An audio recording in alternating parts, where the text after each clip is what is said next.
ACC ಅಧ್ಯಕ್ಷರು ಮತ್ತು ಲೋಕಸಭೆಯ ವಿಪಕ್ಷ ನಾಯಕರಾದ ಮಲ್ಲಿಕಾರ್ಜುನ್ ಖರ್ಗೆ ಅವರಿಗೆ ಅಪಮಾನಿಸಿದ ಬಿಜೆಪಿ ವಿರುದ್ಧ ಇಂದು ಯಾದಗಿರಿ ಜಿಲ್ಲಾ ಕಾಂಗ್ರೆಸ್ ಸಮಿತಿಯ ತೀವ್ರ ಪ್ರತಿಭಟನೆ ನಡೆಸಿತು.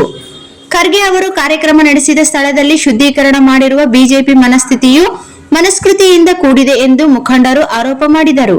ಯಾದಗಿರಿ ನಗರದ ಸುಭಾಷ್ ವೃತ್ತದಲ್ಲಿ ಲೋಕಸಭಾ ಸದಸ್ಯರಾದ ಕುಮಾರ್ ನಾಯಕ್ ಅವರ ನೇತೃತ್ವದಲ್ಲಿ ಮುಖಂಡರು ಪ್ರತಿಭಟನೆ ನಡೆಸಿ ಬಿಜೆಪಿ ನಾಯಕರ ನಡೆ ವಿರುದ್ಧ ಘೋಷಣೆಗಳನ್ನು ಹಾಕಿದರು.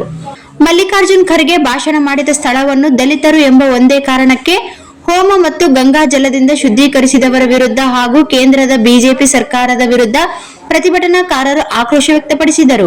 ಇದು ಬರೀ ಖರ್ಗೆ ಅವರಿಗೆ ಮಾಡಿದ ಅವಮಾನ ಅಲ್ಲ, ಸಮಾನತೆಗೆ ಮತ್ತು ಸಂವಿಧಾನಕ್ಕೆ ಮಾಡಿದ ಅವಮಾನವೆಂದು ಲೋಕಸಭಾ ಸದಸ್ಯರಾದ ಜಿ. ಕುಮಾರ್ ನಾಯಕ್ ಟೀಕಿಸಿದರು.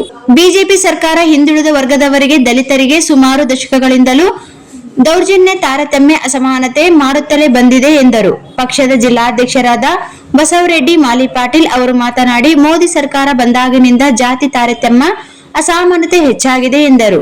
ಭೀಮಣ್ಣ ಮೇಟಿ, ವೆಂಕಟೇಶ್ ಬೇಟೆಗಾರ್ ಅವರು ಮಾತನಾಡಿ, ಸಂವಿಧಾನ, ಪ್ರಜಾತಂತ್ರ ವ್ಯವಸ್ಥೆಯು ಎಲ್ಲರಿಗೂ ಸಮಾನತೆ ಬದುಕು ಹಾಕೋ ನೀಡಿದೆ. ಬಿಜೆಪಿಯು ಮೇಲ್ವರ್ಗದ ಪಕ್ಷವಾಗಿದ್ದು ದಲಿತರನ್ನು, ಅಲ್ಪಸಂಖ್ಯಾತರನ್ನು, ಹಿಂದುಳಿದ ವರ್ಗದವರನ್ನು ತುಚ್ಛ ಮನಸ್ಸಿನಿಂದ ನೋಡುತ್ತಿದೆ ಎಂದರು. ಭೀಮರಾಯ ಟಾಣಗುಂದಿ, ಶರಣಪ್ಪ ಮಾನೇಗರ್, ಲಚ್ಚಂ ರೆಡ್ಡಿ, ಸ್ಯಾಮ್ಸಂಗ್ ಮಾಳ್ಕೇರಿ, ಮಲ್ಲಿಕಾರ್ಜುನ್ ಈಟಿ ಸೇರಿದಂತೆ ಅನೇಕ ಮುಖಂಡರು, ಮಾಜಿ ಜಿಲ್ಲಾ ಪಂಚಾಯತ್, ತಾಲೂಕ್ ಪಂಚಾಯತ್ ಸದಸ್ಯರು, ಯುವ ಘಟಕದ ಪದಾಧಿಕಾರಿಗಳು ಪ್ರತಿಭಟನೆಯಲ್ಲಿ ಭಾಗವಹಿಸಿದ್ದರು.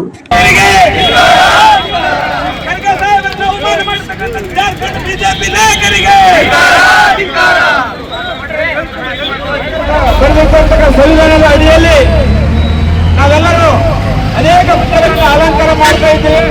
ಅದೇ ಬಾಬಾ ಸಾಹೇಬ್ ಅಂಬೇಡ್ಕರ್ ಹುದ್ದೆಗಳನ್ನು ಅಲಂಕಾರ ಮಾಡಿ ಅವರು ಅನೇಕರಾದಂತ ನಮ್ಮ ಭಾರತ ಶ್ರೀಮಂತ ನಾಯಕರಾಗಿರ್ತಕ್ಕಂಥ, ನಡೆದಾಡುವ ದೇವರೇ ಎಂದು ತಿಳಿದಿರ್ತಕ್ಕಂಥ ಡಾಕ್ಟರ್ ಮಲ್ಲಿಕಾರ್ಜುನ್ ಖರ್ಗೆ ಸಾಹೇಬ್ರೆ ಅವರಿಗೆ ಅವಮಾನ ಮಾಡಿ ಅವರು ಮಾಡಿರ್ತಕ್ಕಂಥ ಕಾರ್ಯಕ್ರಮದಲ್ಲಿ ಗಂಗಾ ಜಲವನ್ನು ಮಾಡಿ ಈ ಜಾಗ ಪವಿತ್ರವಾಗಿದೆ, ಅಪವಿತ್ರವಾಗಿದೆ ಎಂದು ನಮ್ಮನ್ನು ಅವಮಾನ ಮಾಡುತ್ತಿರಲ್ಲ ಎಂತ ಪ್ರಶ್ನೆ ಬಿಜೆಪಿ ಸರ್ಕಾರಕ್ಕೆ ಏನು ನಡೆಯಬೇಕಂತ ನಮ್ಮ ವಿಚಾರ.